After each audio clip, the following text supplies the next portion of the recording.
Hello, my little treasures. Grandpa has a special story for you tonight that I used to love when I was your age.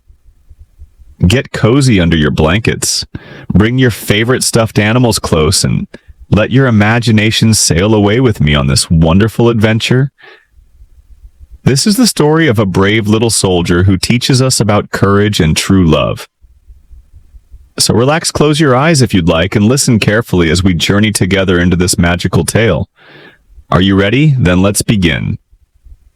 Once upon a time in a nursery filled with wonderful toys, there lived a set of tin soldiers. They were brothers, all made from the same old tin spoon, and they looked exactly alike in their smart red and blue uniforms with their rifles over their shoulders, standing perfectly straight and looking straight ahead.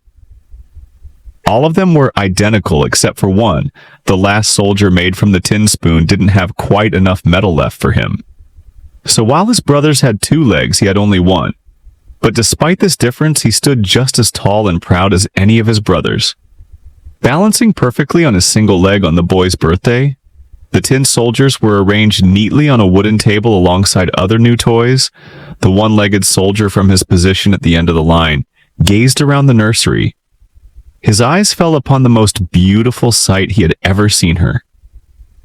Paper ballerina, standing at the entrance of a little paper castle she was cut from paper, wore a lovely dress of thin, clear fabric and had a shining spangle on her chest.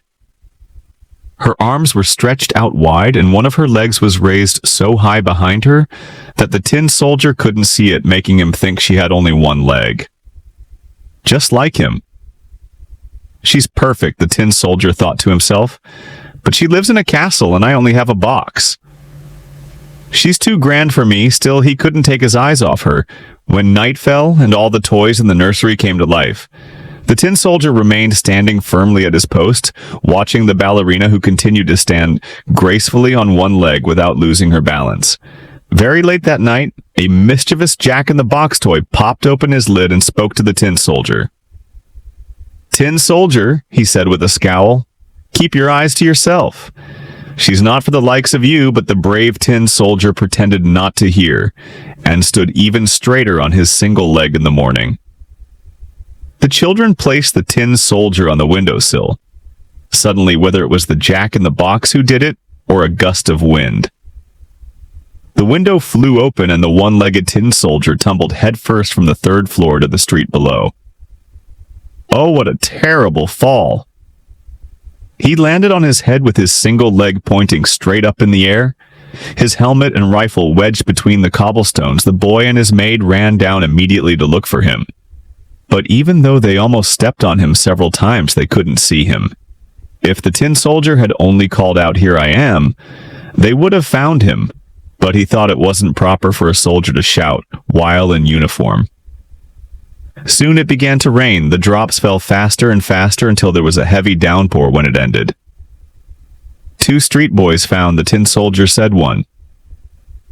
"There's a tin soldier, let's send him on a voyage." They made a boat out of newspaper, placed the tin soldier in the middle of it, and set him sailing along the gutter. The 2 boys ran alongside, clapping their hands. Goodness, how the water rushed along in the gutter! The paper boat rocked up and down, sometimes spinning around so quickly that the tin soldier felt dizzy, but he remained steadfast, never changing his expression, looking straight ahead with his rifle on his shoulder. Suddenly, the boat floated into a drainage canal, where it was as dark as it had been in his box. Where am I going now? He wondered. This must be the Jack-in-the-Box's fault. Ah, if only the little ballerina were here in the boat with me, it could be twice as dark.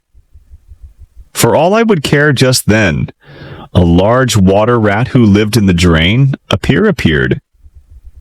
"Do you have a passport?" asked the rat. "Show me your passport."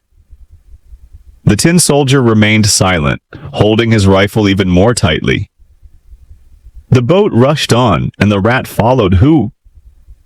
How he gnashed his teeth and shouted to the sticks and straws. "Stop him! Stop him! He hasn't paid his toll. He hasn't shown his power passport." The current grew stronger. The tin soldier could already see daylight ahead where the canal ended.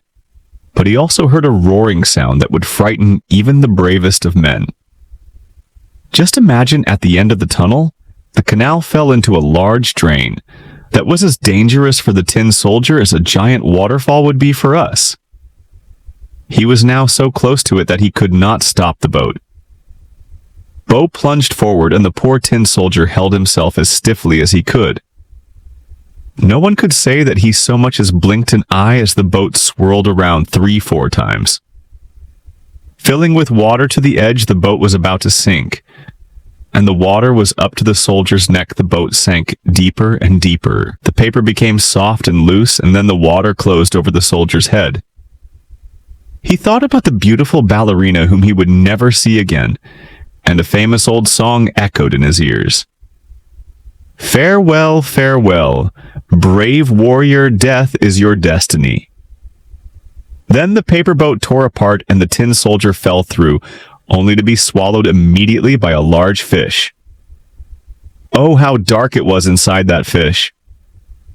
It was even darker than in the drain, and it was very cramped too. But the tin soldier remained steadfast, lying full length with his rifle on his shoulder. The fish swam wildly about, making the most terrible movements. But then it became very still.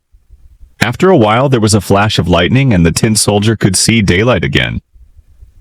Someone had caught the fish, taken it to market, and sold it. Now it was in the kitchen, where the cook had cut it open with a large knife. She picked up the soldier by the waist with 2 fingers and carried him into the living room, where everyone wanted to see this remarkable man who had traveled in the stomach of a fish. But the tin soldier wasn't proud at all. They've placed him on the table, and there, by some amazing chance, he found himself in the very same room from which he had fallen. He saw the same children, the same toys on the table, and the lovely little castle with the beautiful paper ballerina still standing on one leg with the other. Raised high, just as steadfast as himself, he was so moved that he could have cried tin tears, but that wouldn't have been proper for a soldier. He looked at her, and she looked at him, but they said nothing. Just then, one of the little boys picked up the tin soldier and for no reason at all threw him into the fireplace.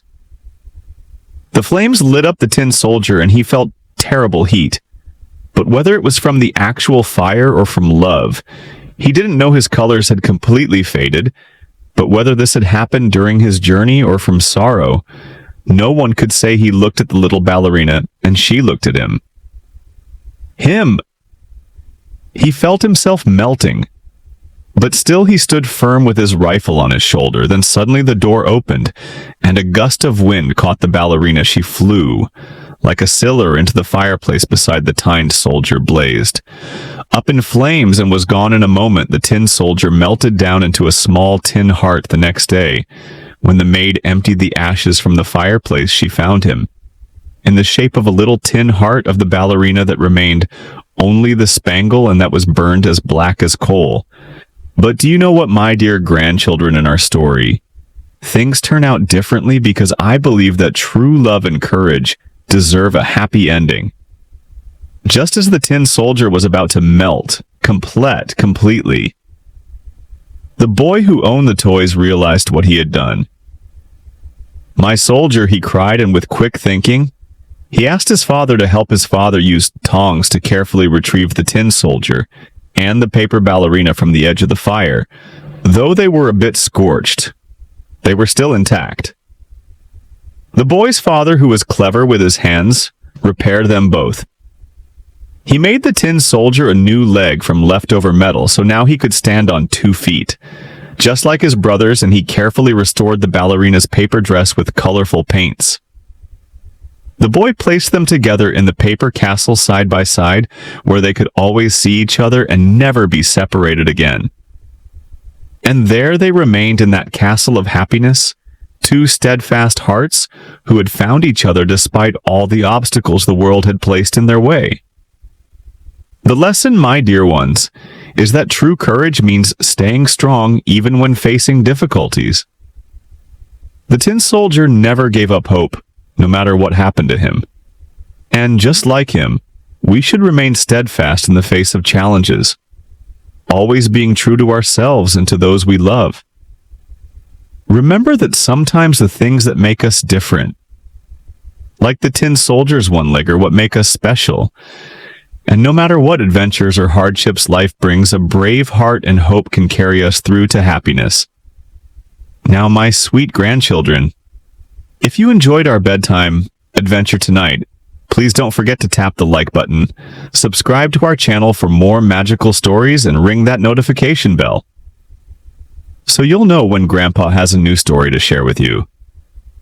Sweet dreams, my darlings, and remember to be brave and steadfast, just like our little tin soldier.